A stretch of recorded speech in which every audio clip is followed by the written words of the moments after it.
On a tous eu un jour un objectif qui nous paraissait gigantesque, non? Presque impossible.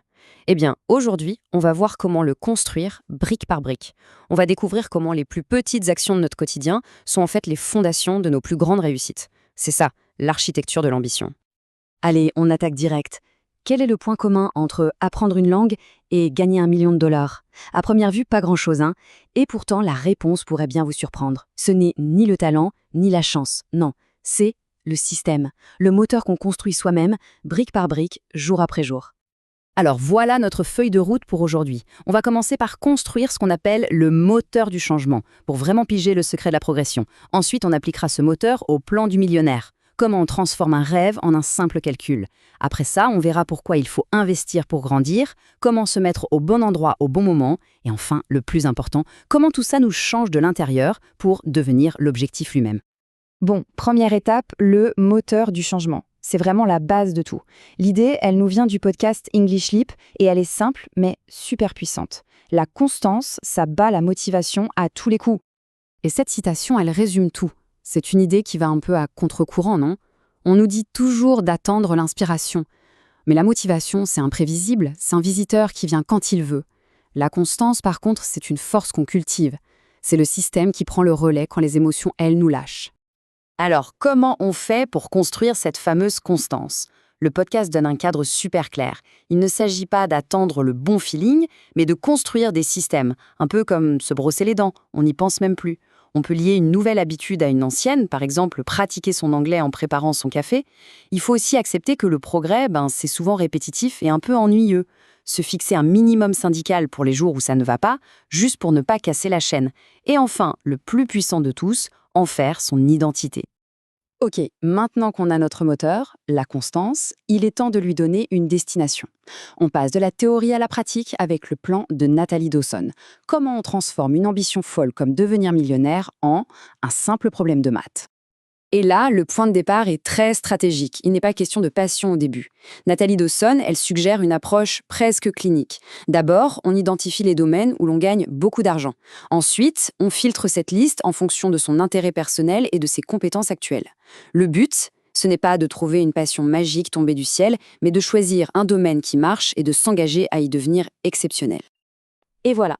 Voilà le chiffre qui change toute la perspective. 2 740 $. 1 million par an, ça semble être une montagne.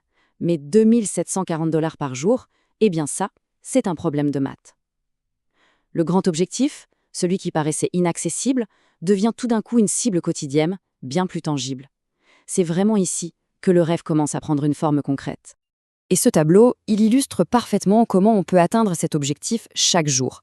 Qu'on vende 10 produits à 274 $, 5 heures de son temps à 548 $ ou un seul service haut de gamme, le résultat final est le même. Le grand objectif est tout à coup ramené à une simple question de modèle économique et de volume. La question n'est plus « comment je gagne 1 million ?», mais plutôt « comment je vends X unités de mon produit chaque jour ». Allez, on passe maintenant à une étape cruciale, une étape qui bloque énormément de monde. Pour gagner, il faut d'abord investir. Et là, on ne parle pas seulement d'argent, on parle aussi de temps, d'énergie et surtout d'investissement en soi-même. Et sur ce point, Nathalie Dawson, elle ne mâche pas ses mots. L'environnement est primordial. Il faut s'éloigner des personnes qui, même sans le vouloir, invalident nos ambitions et nous retiennent dans le passé. Il faut chercher activement ce qu'elle appelle des professeurs riches, pas forcément pour leur argent, mais pour leur connaissance et leur mentalité. L'idée, c'est de remplacer les cercles qui nous pompent notre énergie par ceux qui, au contraire, alimentent notre ambition. Et cette citation de Grant Cardone, elle résume tout à la perfection. Si vous n'investissez pas de temps et d'argent, vous n'aurez jamais de temps et d'argent. C'est simple, c'est direct, l'investissement précède toujours le retour sur investissement. Attendre d'avoir de l'argent pour se former, c'est une logique qui est complètement inversée. C'est l'investissement dans ses compétences qui crée justement la capacité de générer de l'argent. Et attention, ça, ce n'est pas juste de la théorie. Nathalie Dawson raconte son propre premier grand investissement. 4 000 $ dans une formation en marketing. C'est une somme qui lui faisait vraiment peur à l'époque, mais elle a vu ça comme un engagement envers une nouvelle version d'elle-même. C'était l'investissement nécessaire pour aller chercher les connaissances qui lui manquaient. Mais voilà, investir dans ses compétences, c'est bien, mais ça ne suffit pas si on reste dans son coin. Et c'est là qu'intervient l'étape suivante, se placer intentionnellement là où se trouvent les opportunités. C'est ce qu'on appelle le pouvoir de la proximité. Le point clé ici, c'est de vraiment comprendre que la chance, ça se provoque. Attendre de tomber sur les bonnes personnes par hasard, c'est un peu comme jouer à la loterie. Le vrai pouvoir, c'est de créer activement les conditions de la rencontre. C'est de passer du mode hasard au mode stratégie.